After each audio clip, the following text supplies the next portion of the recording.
There's been a few things that I think, looking back, I probably wouldn't do again. Probably the first thing that came to my mind, because it was one of my first deployments as a reporter, probably 2006, 7, something like that, was kind of retracing the journey of Zimbabwean refugees who were fleeing Zimbabwe into South Africa. And sort of at the break of dawn, retrace the whole thing, including walking through the Limpopo River, which they cross, which is infested with all sorts of things. So I probably wouldn't do that for public health reasons. And I also, it was technically an illegal crossing, because, I probably wouldn't go down a tunnel in Gaza again as well. That was probably one of the stupidest things I've done.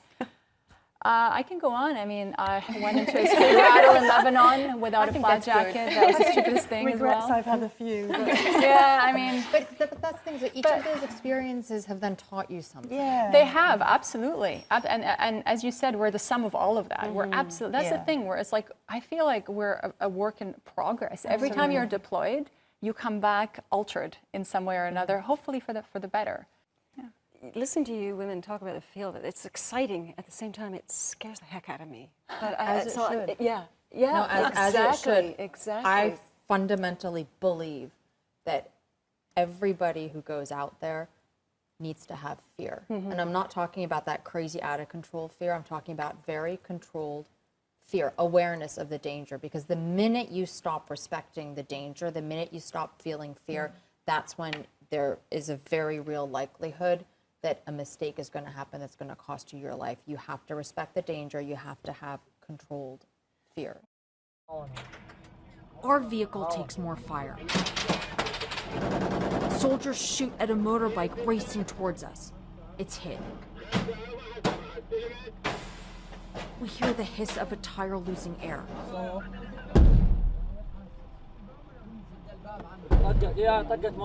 We realize we're trapped. Vehicles, wreckage, everywhere.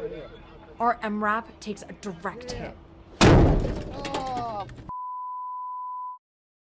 How much has the industry changed from when you first started? It's a long time ago. I'm not that old. No, I'm just kidding, I am. No, but how has it changed? I think storytelling has evolved a lot since I've started as a journalist. How? I think primarily social media. It's completely, I think, changed dynamics. Because when I first started, it was all about writing to pictures. It was all about having a main narrative that you pin everything onto. It was classical television making in many ways. It was that. Now it's about, if you're in the right place, how do you shoot your Snapchat? Now it's about, linking your Instagram to your Facebook to... It's just a completely, the focus has kind of shifted on what would be valued when I started, a while ago to where we're at now. And I think that's been, and I find myself still playing catch up, by the way. I'm just like, yeah, I think I'm still every stuck day in there's old like school. a new I like Snapchat, what?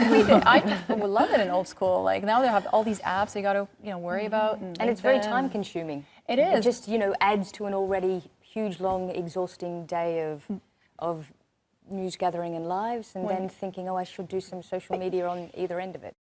But also, fake news is such a thing at the moment, and everybody is saying, well, how do we make sure we can rely on what we're either retweeting or what we're reading out there? And in the end, I'm hoping it's going to come full circle, and they'll say we need to know where it's coming from, whether I'm retweeting or whatever. That what I'm retweeting is actually true, and it's not being popped there by. But haven't the you Kremlin. found that you now double check, even when you're retweeting from someone who you trust, you're double checking where it is that the story that they've tweeted out is actually sourced from in and of itself? But we're journalists, I'm talking about people. How do they know what's true and what's not? But they don't. That's the problem, and I guess you just keep trying to focus on what it is that you're doing. Like the best way that we have to kind of combat this fake news phenomenon is just kind of keep trucking on and doing what it is that we're doing. We're getting close to the end, so I want to ask you this question.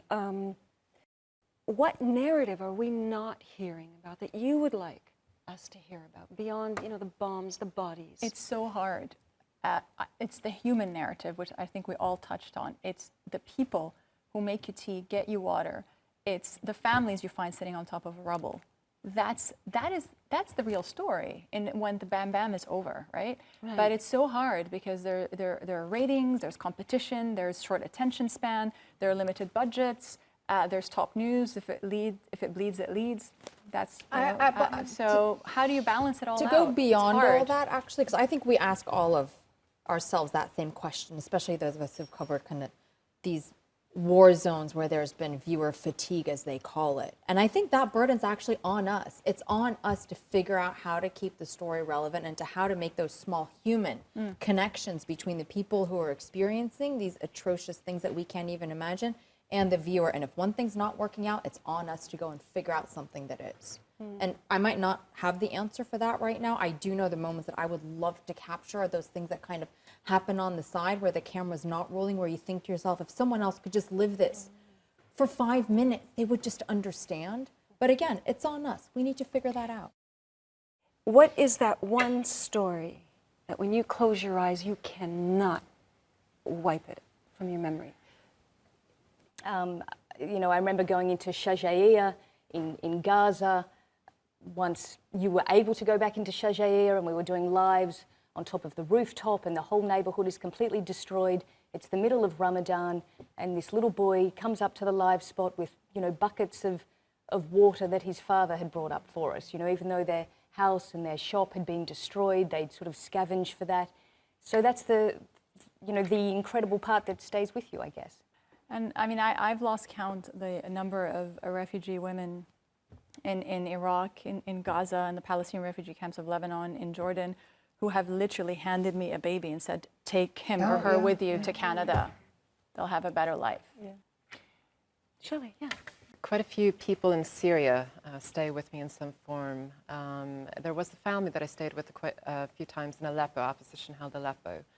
And I generally stayed in the room with the little girls. And two of the little girls, one was around, I think, 7 and one maybe 4. And the one who was 7 had been hit by a sniper on her way to school, like maybe a month before I arrived the first time round. Later, she ended up leaving with her father on a boat to Europe, whereas the rest of the family ended up staying in opposition held Aleppo, so it was the mother and a few children. But the younger daughter, the one who was around 4, would always wake up before I would, whenever a bomb would hit and the ground would shake. And I would wake up and she would be looking at me. I mean, her eyes will stay with me forever. I mean, those little girls' eyes, I don't know even if I assume that she slept at some point in the night, but whenever a bomb hit, she would be there and she would be looking at me, you know, and that stays with you. But. Unfortunately, I have to end it. I could go on for another 2 hours with you. I want to thank you very much, each and every one of you, and I wish you all the best with your careers. Thank you. Thank you very much.